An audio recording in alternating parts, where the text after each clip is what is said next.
beautiful people? Welcome back to Two Perfect Podcasts. My name is Yzel. My name is Renz. And we're not perfect. Two Perfect Podcast is dedicated to three things. First, we are dedicated to sharing super personal stories and owning our imperfection. Second, we want to create a safe space where we could be our most authentic selves. And third, we want to build a community for people like us who are fed up with the pressure of trying to be perfect. And before we get started on today's episode, make sure you like, subscribe, follow, watch us on YouTube if you haven't yet. We release episodes Tuesdays and Saturdays. Also, we're on every podcast for me platform. And if you do enjoy the content, make sure you share it with your friends, talk about it, email us to perfectpodcast@gmail.com.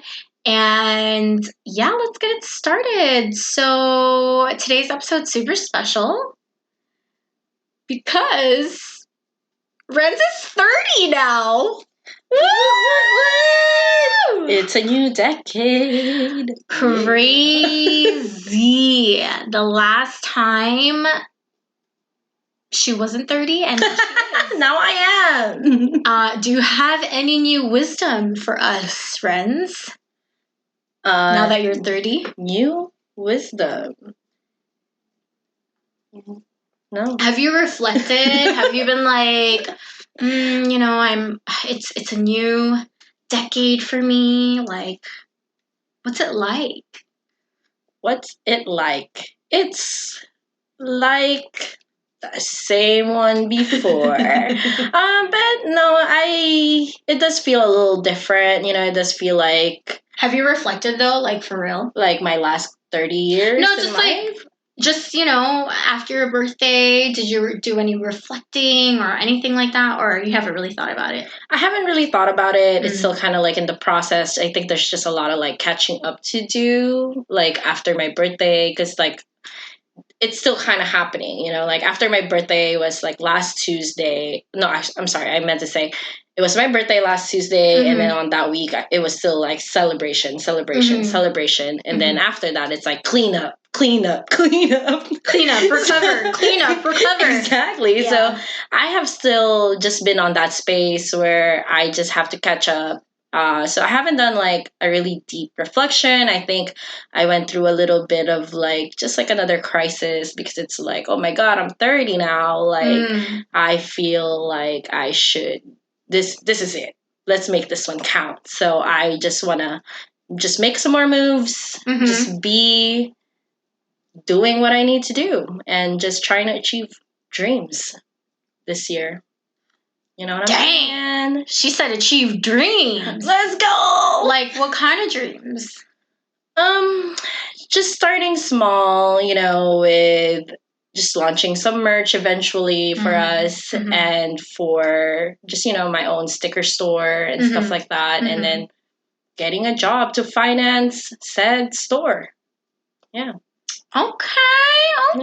Yeah. And I just want to know that wherever you are in life, go at your pace. Yeah. I feel like there's always this pressure when it's when it's gonna be New Year, like New Year's Eve, like doing this New Year's resolution stuff, which I understand the benefits of that, but I feel like there can be this pressure of like, oh, I have to reinvent myself or I have to change myself because of this new year. It's like, not necessarily. You can do it whenever you want. You could do it like, 3 months beforehand, 5 months after, or like wherever you are in your life, you don't have a predetermined, I guess, timeline per se that, this is what it's supposed to be like. You just kind of can do whatever you want, whenever you want. Yeah. At least that is my perspective. Yeah. And again, like, it's really hard for me because, again, turning 30, it makes me feel like I need to do something. I need to start achieving said dreams, right? That's what I said. But also at the same time, we talked about this before too, where my biggest struggle is that self-worth when I'm not productive. So I still don't want to compromise myself, like the work I've done thus far, to not beat myself up for like not being where I feel like I need to be, and still finding that balance where I have like a pretty good mental health, but still making sure that, okay, let's be brave and do the things I really want to do, you know? Yeah, absolutely. At the end of the day, that's really what it's come down to, which is so funny because I remember struggling a lot. And I'm pretty sure I've brought this up in other episodes with us struggling in high school with like our wants and needs, where we wanted to do all these things and we felt like we had to choose and compromise, like, oh, but I really want to do this, but it's like, oh, but I know I need to do all these other things. Yeah. Like, do you remember those conversations? Yeah, we definitely talked about it in the podcast before, especially like the high school ones. Yeah. And now what it's come down to, it's like you basically just got to stick to what you want. And typically what you want is actually what you need. Exactly. Right? Because when you don't do the things you want, you always feel like there's something missing. Yeah. Dang. Was that for me? There. Or was that who was that for? She be dropping the wisdom. Who was that for? So you don't want to beat yourself up for not being at the place that you thought you needed to be. Yeah. What were your thoughts about who were you going to be at 30 when you were like 15? I think I didn't think about it in a grand scheme of things, like the things that I want. I just assumed that the societal norm would be it for me because, like, 30 is like grown up age when you're 15. So I would just guess like, okay, well, like I would have graduated college like years, so that means I probably have money at that point because like I would have worked for like 5 years, but then like fast forward to 15 years later and it's like, oh snap, like who would have known that a pandemic would have happened right before I graduated, which hinders me from getting a job. So to me it was that the expectation from myself wasn't necessarily like these are the dreams I wanted to achieve by 30. It was more so like these are like what it felt like I was supposed to have. So to me, I was reflecting upon that. So it was really hard for me. And I actually just had this conversation with Jackie because he actually asked me, like, he was just like, oh, do you think you're, because he said that, oh, he just wants me to do better for myself. And if I'm doing enough or something like that, I kind of can't remember the words because it was also very triggering for me because I was just like, of course, like I want better for myself. But, and which made me reflect because like, I literally told him, I was just like, this is not where I thought my life would be when I was young. So that image or like even that expectations of letting myself down, even though it's not even like the goals or the dreams, it's still another thing I had to like face and be okay. Like it's fine that it's not that. Yeah.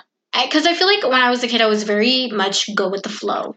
Yeah. And so envisioning the future for myself was something I didn't really honestly do. Yeah. Because how can you if you're not making decisive, like, I wasn't one of those people who literally had vision boards. Who like, oh, 1 year from now, this is the goals I need to achieve, and these are like the things I want to do and stuff like that. So it's harder for me to see because I was also just like, this is what feels right now.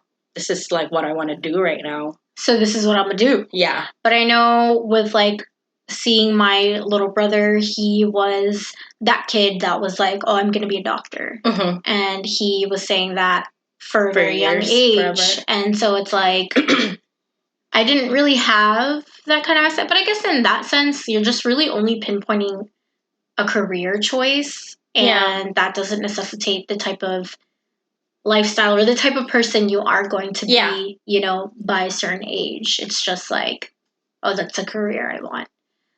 I think it's because academia in our society makes us think about that so heavily that's kind of like the very first thing that we think of when we say, oh, how do you envision yourself when you're this age, especially when you're asking like a 10-year-old, like, someone still in school. Whereas now, like, if you ask an adult and you're kind of figuring out who you are, you don't think about it in those terms anymore. You just maybe start thinking about, like, I know some people would say, like, family, house. Yeah. Which is still, like, your stereotypical, like, pathway to adulthood, Interesting. So what do you envision for yourself when you're 40? I think at a certain point in my life, I just want to make sure she's happy. I think that's always just a mindset I always want to say, because I genuinely have no idea. It'd be great if we're still doing the podcast at 40. Hell yeah! Hell yeah! 10 for sure. Year anniversary. Yeah, that would be amazing. Right? Yeah. So there you go, goal. Yeah. Right? We just have to keep going at it. We just have to keep going, yeah. Which is the easy part. Yeah. So it's just that. It's hard for me to say what it's going to be at 40, because I know, like, nothing really works out as planned sometimes. So I just hope she's happy at 40 and we're still trying to achieve stuff. So if you envision yourself 10 years from now at 40 years old, what does she look like? Not physically, but I was gonna say like this. But like, what is she like? I hope she's still someone that, like, who continues to grow, continues to, like, learn about herself, and just maneuvers, like, just keep working out whatever's going on. Because I feel like unpacking trauma and unpacking, like, who you really are as an identity is, like, a lifelong thing, especially because we're always continuously growing. So I hope that I'm still doing that. I hope I'm still a very open-minded person, or even more capabilities of expressing herself, because it's very hard for me. And hopefully more cats. You know what? I just realized as you're talking about that, this is a message to you. I know, basically. 10 years from now, you can listen to this and you can respond to yourself and be like, wow, I am the things that I wanted to be. And how satisfying would that be? Technology is awesome. Technology is amazing. It's literally, like, I remember when we were younger, we often talked about just, like, time capsules. Like, just the idea of time capsules was just so cool. Yes. Especially, like, when I saw it, like, at Crossroads with, like, the Britney Spears movie. I was just like, oh my God, we should do this. Which we never did. But we should have. We're such nostalgic people. Which is pretty evident. But I think this is, like, a perfect thing for us to get into. And I don't know why we waited so late. Seeing myself online and being like, ugh, that's so... It made me feel gross. It made me feel cringe. But doing this and sharing and, like, recording ourselves and sharing it with the public, I feel like I'm able to be like, it's okay, you can have pride in who you are. And you can share who you are with the world, and you don't have to be embarrassed about it. Yeah, so there's something to be shameful about. Yeah. Exactly, and it's, like, really ridding myself of these, like, deep-rooted feelings of shame in who I am. You know what I mean? Yes, definitely. So, like, Yzel, if you're listening to this 10 years from now, I hope that you are just prideful and you take ownership in who you are. And even though you're not perfect, you're valuable. Yes. And you're valuable because you're not perfect. Yes. And that is the point of the podcast. But yeah. It's just interesting how much, like, we've grown this last couple months. Because, I mean, honestly, I forget, like, that how many days does it take for it to become, like, a habit? 21 days. Yeah, so it's just like that, like, now we've been doing this for 4 months. I don't know. 3 don't months. Ask me. I don't know how long we've been doing this. For months now, so it's definitely been a journey. So I feel exactly the same way, because before, every time I just saw a piece of myself, it's just like, ooh, like, why? Disgusting. Yeah. Why does this exist? That's like the first thought I would think of. But, now seeing our videos, and now I'm also editing some like food videos of me eating, which was cringe at first because like it's another new thing I'm doing. Yeah. But it's not as bad. Yeah. Follow her at yumchai underscore. Eventually. Or is it underscore yumchai? No, I'm just kidding. I think it's yumchai underscore. I think it should be it. It's for sure. That's YUMCHAI underscore. Yeah. Yep. That's she it. feels so cringe right now. I know. But it's okay. Yeah. It's part of the growing curve. I just will just put content out there. I'll just keep communicating with you guys and see where that goes. Whatever you want is on the other side of fear. So, Facts. if it makes you scared, if it puts fear in you, but something is drawing you to it and you want to do it, then you probably should. Yeah. That's how you grow. So I think I've always had a sense of admiration for people who didn't seem like they had that embarrassment about themselves. Yeah. Like watching YouTube videos. I think that was my draw to YouTubers and watching vlogs and stuff, because it's like, wow, they're so unafraid to share who they are. Yeah, and they shine so bright. Yeah. Like their character or their persona in their channels is just like, wow, like they're fearless, because the thing that's the total opposite of how I feel when I see myself. And then those videos come where they're just more real. Like I know a lot of videos happen where they talk about like their anxiety, that even they're very introverted themselves, and it's actually still like a lot to process, and they also still feel like that cringe. Nervous. Yeah. They also feel it themselves. And I think that's also what helps me too moving forward, because it's like, oh, if that's still how they feel and they've been doing this for like 10 years now, we're all just one and the same. I know. So also, if you're listening to this and you have some sort of like social anxiety or fear of just putting yourself out there, just create a public persona for yourself and put it on the internet. No, I'm just kidding. No, but it is good practice, though. Yeah. Because I was thinking that the other day, because I was drunk, because it was my birthday and we were celebrating, and I'm just like, is this me? Is this my public persona? Who is she? What do you mean? When we were partying? Anytime out. I'm pretty sure I've talked to you and Steven about this too. Yeah. Maybe we also talked about it in an episode where I just feel like that's also just another persona that I have. It's hard to tell, but also it's just me being genuinely me, trying to have a good time. So it's really jarring sometimes. I don't know. Do you feel like then if you're analyzing it in that sense, do you feel like you're not in control?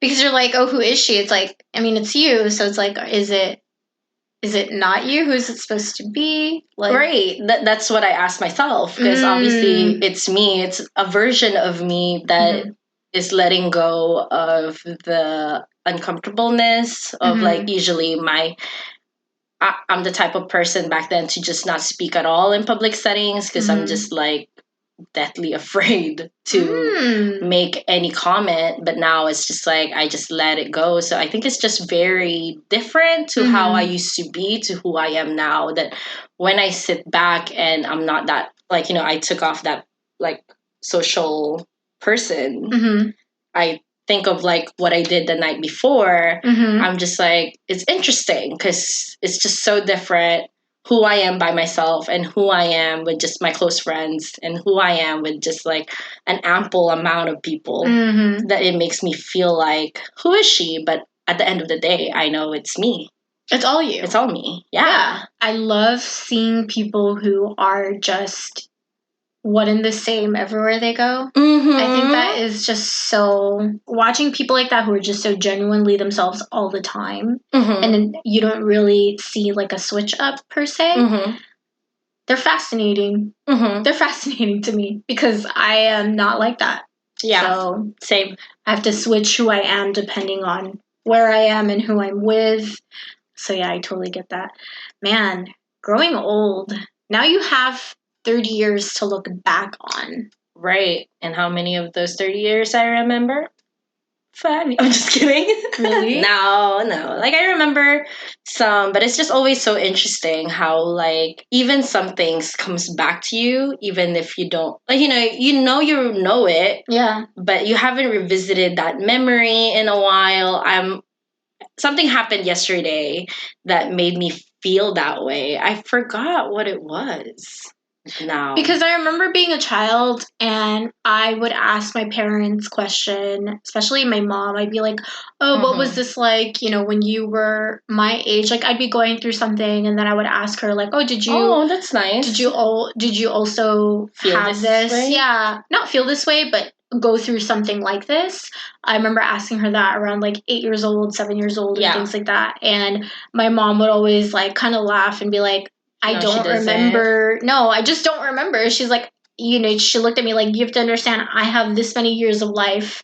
I don't remember like all when I'm 7. Yeah, because, and to me, I just was in such like disbelief about it. I was like, wait, you don't remember? Because in my mind, like, I really, because you only have a couple years, you're a child, like, especially you don't remember the first 3 years a lot, so you only really remember like the last 5 years. But you really remember it, you know. So you kind of are amazed at the fact that, or at least I was amazed at the fact that my mom could not remember things when she was 8. I was like, oh, I hope I don't forget when I'm, your age. I think I even remember thinking, like, I'm not going to forget, like, as if I'm any different than anyone else. Like, I will remember this, especially this moment and this moment. And then you think back to it and like, do I? What are those moments I said I'm going to remember? Obviously, there's those key monumental moments in my life I remember. Yeah. But again, like, sometimes someone will bring something up and I'm like, you're totally right. That happened. I love when that happens. But, you saying that, I just remembered how you would make the conscious effort to remember things. Yeah. And there was a point in your life where you're just like, dude, just let it go. Just let it go, yeah.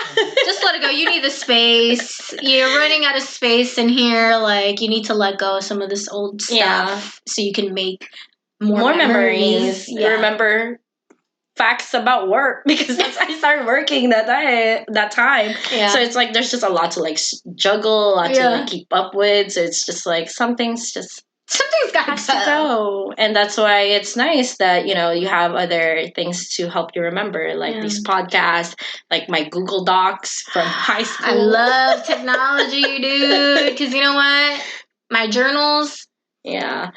I'm not going to read it, but I'll probably watch our videos and I'll probably listen to our podcast. It's more doable. Yeah. For sure. Because it's just a lot more easier to access. Especially when I was in middle school, I was a dumb bee because I wrote in blocks. I didn't write in paragraphs because in my brain I was like, oh, I'm just trying to save space. So literally it's just chunks. It's just chunks of writing.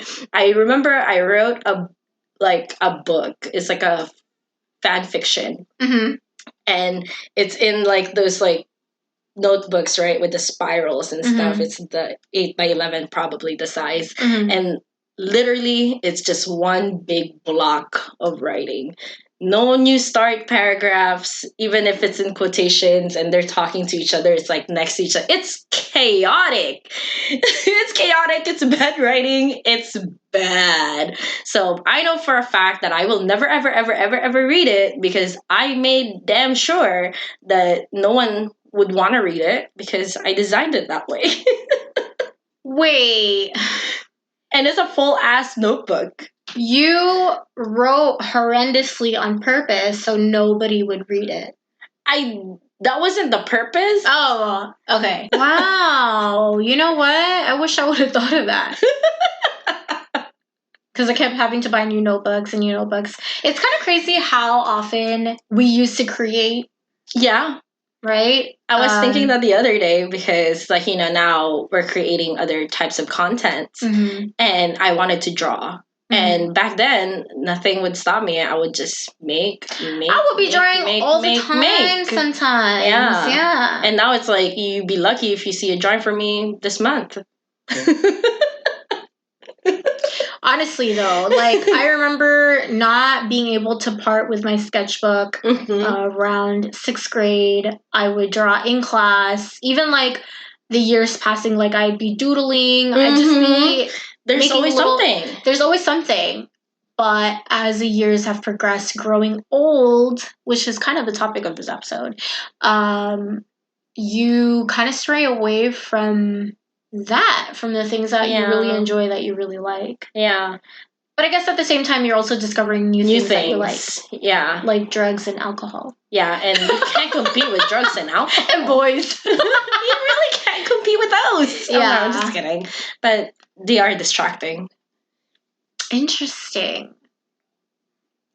I wonder what it would have been like had we stuck to those things throughout our life, and not taken those periods of break, you know? You'd be like Shonda Rhimes. You know, she'd be making stuff, and now it's like TV shows after TV shows after TV shows after TV shows. Honestly, though, so I have been writing pretty extensively for like the last couple months. Yeah. And I want to write, one of my goals is to write a screenplay. Ooh! Whether something happens with that screenplay, it's not necessarily the point. You just want to... I just want to do it because I remember in high school, that was something that I really enjoyed. Yeah. And I remember our theater professor pulled me aside and was like, you know, you're really good at this. Yeah. And I was so taken aback by that compliment. And he even was like, you know, if you want to look into this, like, we can talk like at LACC and like, you know, start off with those kind of classes. Yeah. And like really he foresaw, or like he could foresee me in that field. Yeah. And I was like, wow. Yeah. Okay. But I don't know. There's a lot of other things. There were a lot of other things in my mind, but I wish I would have... That's a venture you kind of like dabbled in? More. Yeah. Instead of just those two classes. Yeah. I took those 2 classes and then that was it. But it was definitely something that I enjoyed, and I feel like I wish I could produce that again, because I feel like it's kind of a little bit more difficult for me to do that nowadays, I guess because I'm not necessarily in the groove of like writing like how I used to back then. So, I don't know. I think maybe I should just go back to school. Yeah, maybe. But I just wouldn't know what I would study. It's the same problem. I know, exactly. Growing old. You know what you want and stick to that. How do we find out what we want? Trial and error. Ooh. I mean, that's really what it is, right? Because how else could you truly know if you want to do something other than actually trying it? Yeah. Because you can make the assumption of like, oh yeah, I don't want to do that. Like, never in a million years did I think I would ever play a sport. Yeah. That was something I never wanted to do because the workouts that people do, they're so grueling. And I looked at that as like, ain't no way I'm be running up and down some stairs. Ain't no way I'm going to be doing some sprints. Ain't no way. Just like I looked at those things as things I did not want to do. Yeah. So sports to me was just so out of the question at that moment. Exactly. Yeah. And it was only because I lost a bet. Oh, really? That was the reason why. It was because I lost a bet. And the consequence of losing the bet was like, you have to go and try out and do some practices. And and then I was like, okay, I'll hold up my bargain. And I did that. You slowly fell in love with it. Not slowly, immediately. I immediately fell in love with the sport. And I was like, dang, because I took to it pretty quickly. And I was like, okay, I'm pretty good at this. I enjoy it. I'm going to keep coming back. And then that's how I ended up doing that. But if I didn't lose that bet, I never would have found something that I love so much. You know, so how do you know? You just have to trial and error. Yeah, right? You gotta give it a try. It's the same thing with like, you know, us doing this podcast. Never would have I thought we'd actually. I know. You know, because we talk about it often. It's like, oh, we should make content together. We should make content together. So many ideas. Years and years. Yeah. And then at the same time, I was like thinking, it's like, oh, but us, watching us. Well, not us, but watching me. Yeah. Watching us be us. And me be me. Be us. Oh my gosh, watching me be me is so yuck. It's basically the sentiment that we had. Yeah. Right? But at the same time, we're like, oh, but we gotta do it. We have to because it's such a great way to just jump in the pool. You know, just go out there and just get over your fears. Because, I don't know, there's much more benefits to doing it than there are negative consequences. Yeah, the negative consequences, you're uncomfortable just for a little bit. And then you get over it. Yeah. Just like jumping in the pool. You're uncomfortable a little bit, and then look at you. You're having fun. Woo! You're swimming. You're thriving. Yeah.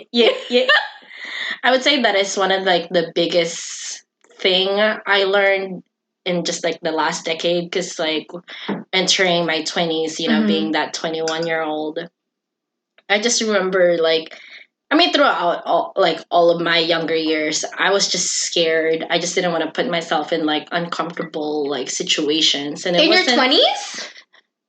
No, just like before like my 20s. Okay. Like, you know, 18 was probably like the last one. I'm still like uncomfortable in certain areas. I think like debate was really like the start of putting myself in uncomfortable situations, and that helped because it was like a team thing. And then I fell in love, and then eventually like with work, that was very uncomfortable for a bit. And then eventually, you know, I started to realize that you get over being uncomfortable eventually. Yeah, of course. It's always just a mental game at the end of the day. Yeah. And at the end of the day, that's how you grow too. It's like there is no growth without being uncomfortable. Like literally, like any type of growth, physical, emotional, mental, you need to be uncomfortable. Yep. I don't remember if I had a fear of public speaking. I don't remember. I don't remember that for you too. I think you were okay. I think I had a fear of public speaking like in middle school. But I don't know when I got over it. It just probably naturally like just spaced out for you, so you didn't notice it. Yeah, weird, right? Or am I just making it? I don't even know. It's hard to recall. Who am I? I don't know who I am. Look at me. We were just talking about it. I was bewildered at my mom for not remembering when she was 8. Bitch, I can't remember it. Damn. Look at you. I know. Who am I? A couple minutes later. Shit. Look at that growth. It's just hard. It's just hard to put yourself back in those like moments anymore, you know? Because even then, I'm pretty sure it was Mr. Paulo. She just really like put us in an uncomfortable situation, and she just wanted us to grow. So I was just like, okay, let's go. Let's make me uncomfortable. I don't remember that it was just so fun. I think it's just because I was uncomfortable no matter what. So she had us like, she had us read out loud our like stories that we would write. I love that shit. And I'm just like, oh my God, this is so, first of all, what I wrote is embarrassing. And now you're telling me I have to read it out loud to my peers. Ugh. So I think it was like a slow buildup, like in her school, because I was like, okay, it's okay. These are just people I know, which was somehow worse. So it's fine. I got through that. And then eventually with debate, I just remember every time a new round would start, I just remember being like, and then eventually as soon as like it starts, it's like, it just went so well that it just amazes me. I was like, wow, I could be this person. I could do this shit. Yeah. I could do this shit. That's especially like winning like the winning part of it, I think it's just there's something about that process that really worked with my brain because I'm a very reward driven type of person. So I'm nervous, but I do it anyway. And then I win the round. It's really just affirming me that I did it right. Interesting. Yeah. That is so true. Everybody, send your kids to policy debate because it does wonders for somebody's development, their psyche, their communication skills. There's so many positives to it. Yes. Policy debate is where it's at. What about in your 40s? What do you envision? What things do you feel like you're going to be needing to like get over? Like what fears do you think you would have at that age and being like, oh, I need to like push myself past this? Like now it's content creation. Yeah. It's like putting ourselves out there and taking pride in who we are and owning like our imperfection and being like, fuck it, this is who I am and I love it. Yeah. And you should too. So hopefully by like then, you know, we dibble dabble in animation. The real like childhood dream, you know what I'm saying? Because like right now I'm focused on just like the stuff we're doing because this is so fun. Like and going into animation would require like going back and learning animation. Yeah. Whether that's school, whether that's like paying someone to teach me like independently. Yeah. So that's that. If there's room to, if that's still like my passion and if I still want to end up pursuing it, hopefully we dibble dabble on that. So at least we know for sure if this is something for me. You know, it's as we said, like your childhood dream was animation, being an animator. It's the one I always said because like, you know, obviously when I was younger, I used to say doctor, I used to say nurse. You did? Yeah, because those were the ones that's my what mom people are going to be like me yeah, want. Good. Yeah. In the beginning, before I knew my own needs and wants, you know, she would try to aspire me to those things. She's like, you know, you could be a doctor, you're smart, like they're respectable, like, and of course you want to be a respectable adult. So you don't know, I didn't know what I want. So I would used to say like, maybe like a 4-year-old me would say, I want to be a doctor, I want to be a nurse because I don't know any better.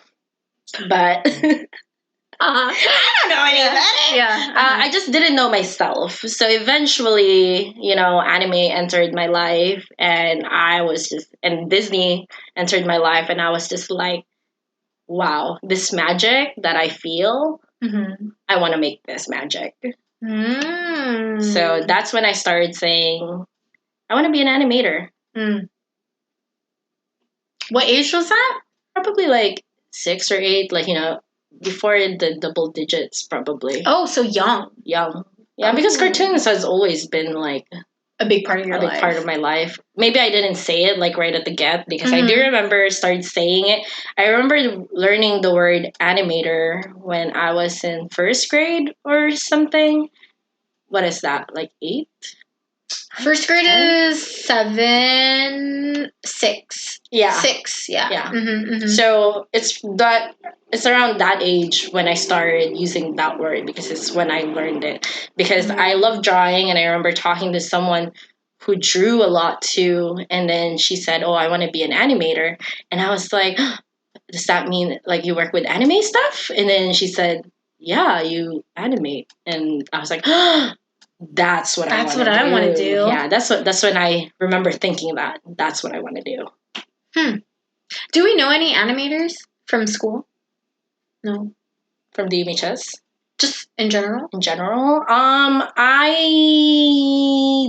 know. I think my uncle's an animator. Yeah, my mom has a friend that's I think is an animator for Disney, but that's like her friend from like back in her high school years, so we don't really know now. And then I know a couple like animation student from Cal State LA, but I also don't know them like that. So very far removed knowing people. Interesting. Yeah. Yeah, I'm pretty sure my uncle is an animator. I think he lives in Texas. Ooh. I think DreamWorks. Ooh. I think. Yeah. Yeah. Interesting. I wonder how he did that or what he did. Or, yeah. She's probably constantly drawing. That's it until you find someone. Because you could always start small, you know. It doesn't always have to be just like the movie ones. Because I know a lot of people do it for like ads. Yeah. Even just like small like graphics that comes across. So probably that.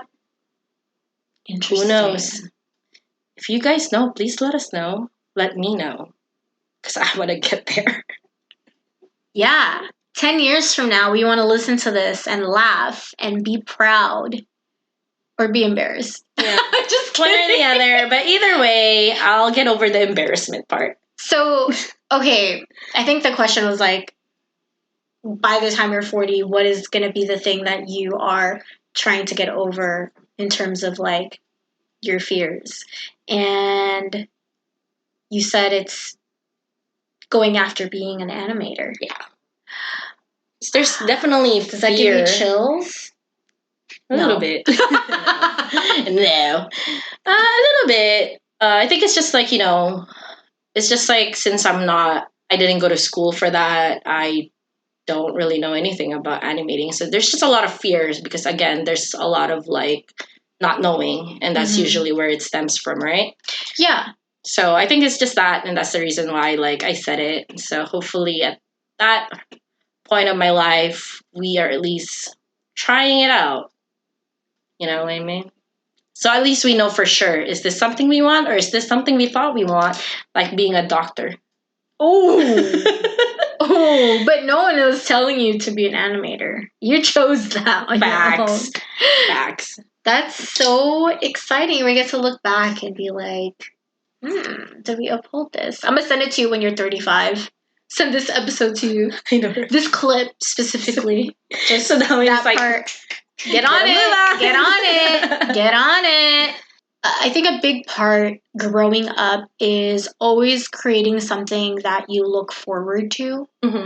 I think when you're a kid, it's kind of given to you already because as a kid, you've all these things being advertised to you like, oh, you know, when you're double digits, oh, you're going to be a teenager, oh, you're going to be 15, 16. There's like all these milestones that's advertised to you. Yeah. That so you already have things pre-planned that you look forward to. Yeah. But when you're an adult, that doesn't really exist other than get a career, get a house, you know, get married, get a family. Those are like the milestones that are advertised to you.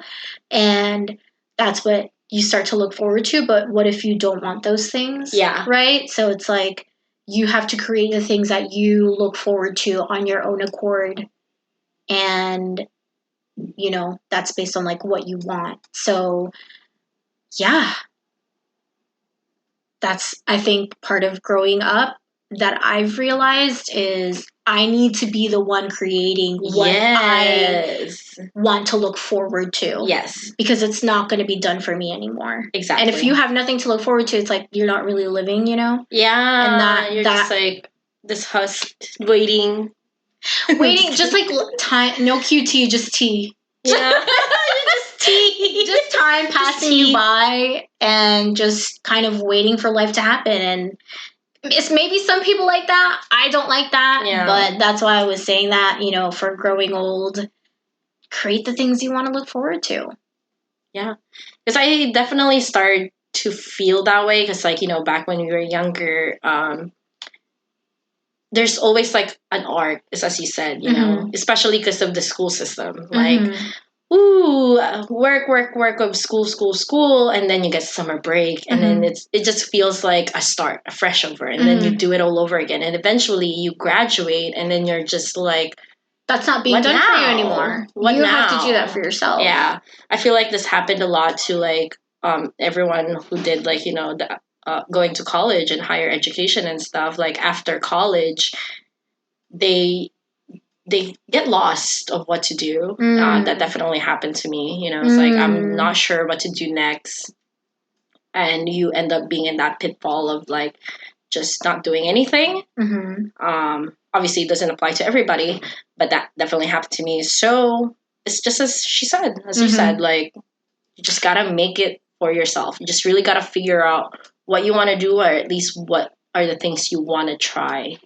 I think that is especially true for academics, Mm-hmm. especially within our group, because Yeah. we went to a magnet school, a nerd school. So we were around a lot of people who were very much prioritizing academia. Like there was no doubt that that's next. Yeah. So a lot of people in academia who are very competitive in their academia, they fall into that situation where, okay, after school is done, now it's like, what's next? You've been so used to academia telling you what is next that now it's like, oh shit, now I have to tell me what's next. Yeah. I don't know what's next. Yeah. So I definitely felt a lot of like that anxiety panic from like the people around us.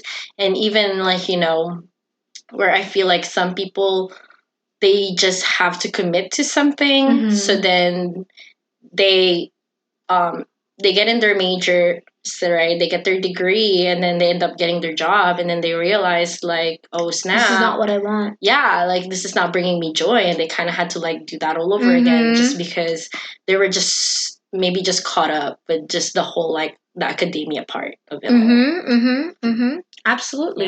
Yeah. So that's just I think like a good thing to reflect on as you like get older.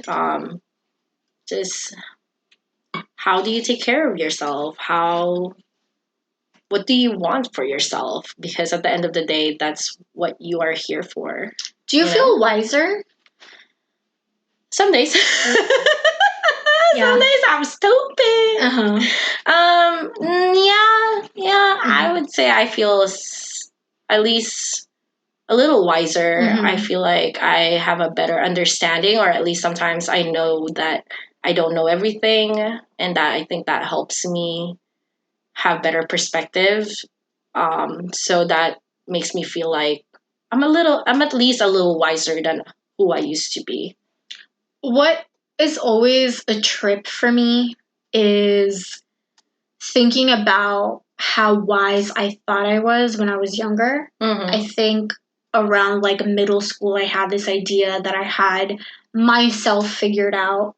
Even though, yes, I knew to myself that I am going to grow, but I knew who I was. Yeah. And moving through life with that mindset of like, oh, I know who I am. And just thinking like I had shit figured out, and thinking back now, it's like, no, you don't. No, you don't. No, the reality is, no one has anything figured out. Yeah. That's the actual truth. Yeah, that's the actual truth. No one knows what the fuck they're doing. They're just doing. Yeah. Maybe it's just like what you needed back then. You needed to tell myself. Yeah, it's that confidence that, it's like you have shit figured out. So it's cool, B. You do you. Dang. You wanted to read me like that? Shit. You know what?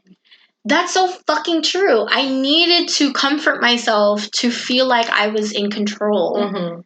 And that was my sense of grabbing control, is owning who I was and feeling like I was wise, because otherwise life is just this chaos. Because life was chaos for me. That's what happens when, your parents are divorced and, there's all this shit going on in that type of family dynamic that I grew up in. So... And I'm sure it had some truth to it too, though. That it's as you said, you did know who you are, and knowing who you are gives you that sense of like safety, and as you said, you got shit figured out because at least you have yourself figured out, And the only reason why you think that now that you don't is because you're older now and you're wiser now and you know more. And that's exactly what I'm saying about myself, where it's like, I mean, when I was younger, I didn't think I had it all figured out either. I was lost AF. But now I feel, even though I'm still kind of lost, I know that it's okay. I think that's what it is that makes me feel wiser at the end of the day. We're all lost. Yeah, it's fine. Being lost is not a negative thing. There is a sense of, maybe the terminology is what kind of overshadows what the true sentiment really is, because it's not really about being lost. It's about being in a constant place of discovery. Yes. Damn. Yes. Y'all, I'm writing a book, so I got all these words. I know some words, a couple here and there. But facts. Damn. You know, part of, like, being lost is just part of the journey. It's just what it is. And that's okay. And that's not a negative experience. I think when someone says, like, oh, I'm so lost, it sounds like it's a negative place to be in, but it's not. It's actually a positive place to be in. Yeah. And it's all perspective. It is really all just perspective. It's all perspective. You know what? That has helped me a lot in this last decade, is really embracing the fact that everything is just perspective. Everything is just the way you look at it. And in the last couple of years or so, I've been able to kind of like keep my cool in certain situations. Whereas like in my early 20s, I would have probably lost my shit. And I probably would have like blacked out on someone and just like fucking go off.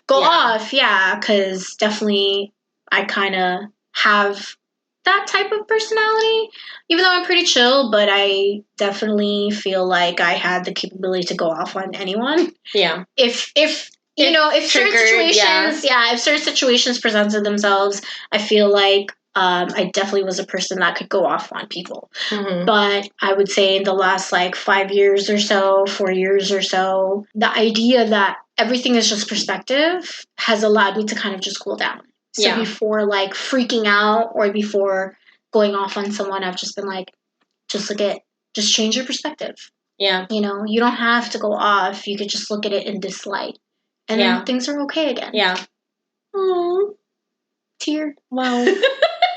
Look at us growing. Growing with time. I know. It's QT, not T. And wow, 10 years from now, I actually enjoy the fact that as you grow older, time moves faster. Yeah. I don't know. Do you enjoy that? I don't feel anything about it. I try not to feel anything about it. Because time moves faster when you're older. Time moves faster. To me, it depends on the day, because some days are so much faster. Some days are so much shorter. But I know that there is like that mathematical like explanation why time feels faster as you get older, because you start to see, like, you know, this is the amount of lives you've lived, and it's like this. So that's why it feels faster, because in comparison to like the past years of your life, it's definitely faster. So I don't know. I think that was like one of my major cause of anxiety when I was younger. Time passing by. Okay. Yeah. Because like when my mom introduced the concept of death to me, that's really the very. How did she introduce the concept of death?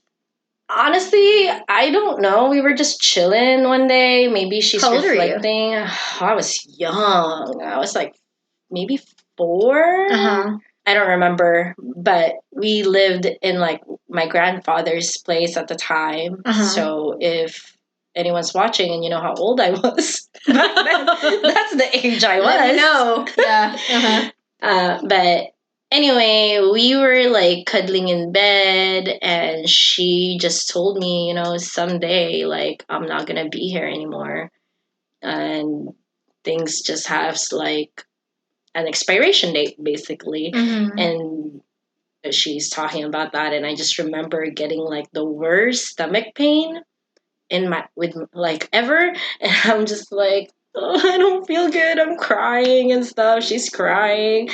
And then, you know, eventually I was just like, my stomach really, really hurts. So she's like, oh, maybe you need to poop. So she took me to the toilet. But thinking back now, you know, now that I'm had older, a pit in your stomach. Yeah, I think it was like anxiety. Like, you just anxiety nervous, so bad that it was giving me a stomach ache. Like, it was just so bad. Wow. So it was that, and ever since then, like, every time I feel like time is passing by too fast, it gives me anxiety. Because again, I think it's also has something to do with like me tying my productivity into my self-worth, and feeling time go Moves by faster Yeah. is making me feel like, oh my God, I have less time to do the things I want to do. So it's snowballing into this like clusterfuck of anxiety. Oh shit. Damn. Actually, wow. Yeah. That's kind of crazy. I have had the opposite idea or feelings about it. It excited me, the fact that things move faster. And now it makes sense because people would make comments like, oh my God, time moves so much faster when we're older. And like they say it in a little bit of like a negative way. Yeah. And I never truly understood because I never asked. But when someone said that, I would be like, yeah, I know. Like, you know, yeah, I know. I'm so excited for it because I enjoy that part of it. And I think it's really cute looking back and feeling like, you know, I'm 8 years old again going through class, and just that whole year would feel so lengthy. Yeah. And then thinking about like, I don't know, freshman year of high school and being like, man, that happened quickly, you know, and then things are just moving faster as time moves on. And I enjoy it. I don't know if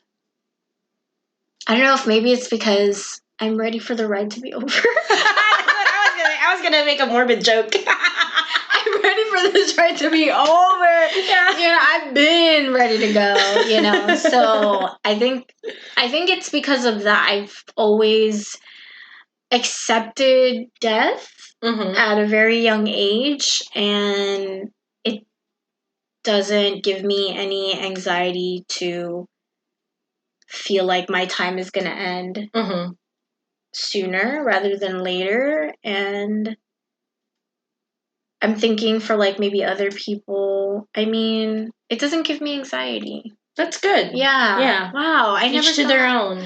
I never realized that. That's a new perspective. I love that keyword. You know how I love. You know how I love perspective. Do you love perspective? I love perspective. Oh my gosh. Growing older.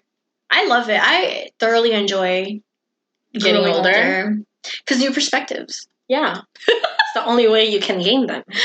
I also have never feared getting physically older.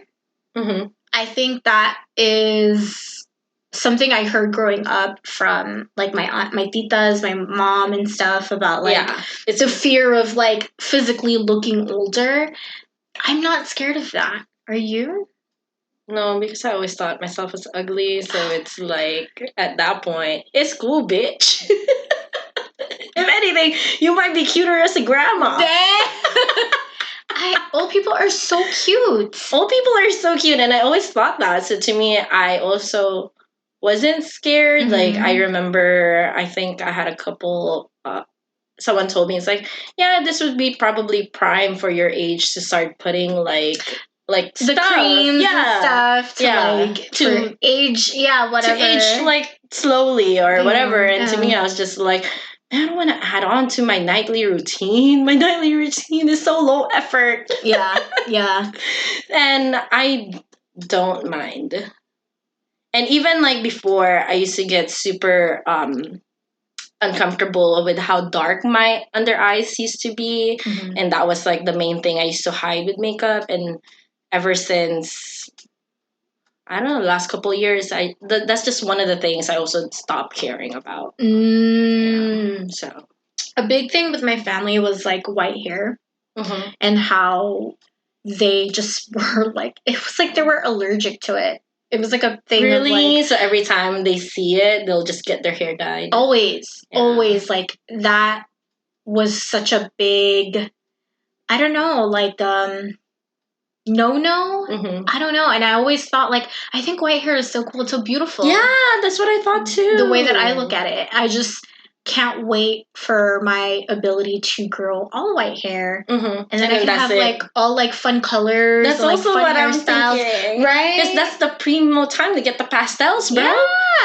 To be honest, I might have it by the time I'm like 35, 40. Because my family, they tend to grow their white hair very early on. At that time? Yeah. Frame? Or no, even earlier. Oh, really? Like, my titas started growing white hair like at 23, 25. Really? Yeah. So I was like, they were telling me as kind of like a warning. Yeah, And to like, oh, this is what you should expect. yeah, I'm sorry. Exactly. Like, it's in our DNA. And in my mind, I was like, hell yeah, let's do it. Like, I'm excited for it.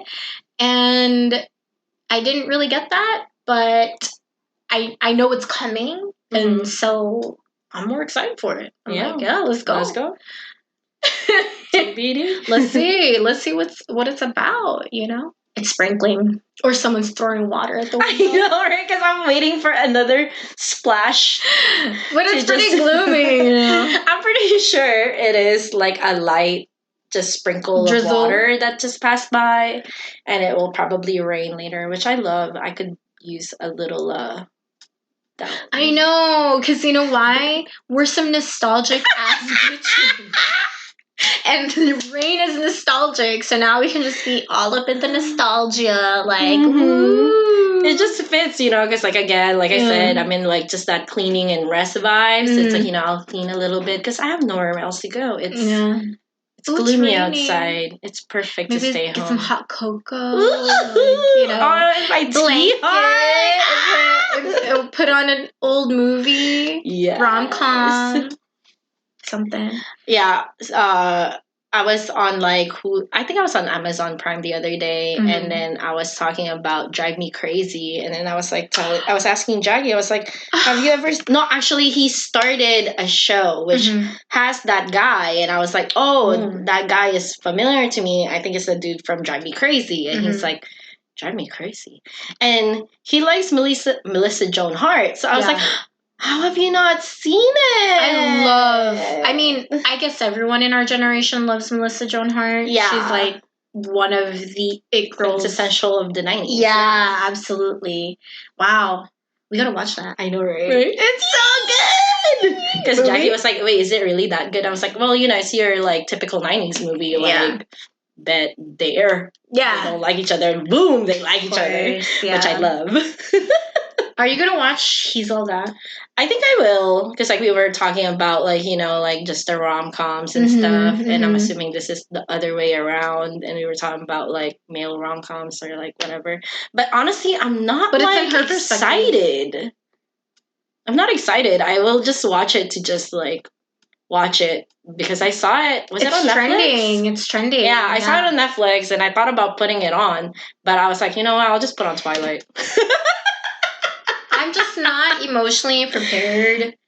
I think that formula, that movie formula, is outdated. It just belongs in the 90s. It belongs in the 90s, and so for them to remake it, it does touch on the nostalgia factor, but I just feel like I personally don't feel like there's a place for it in 2021.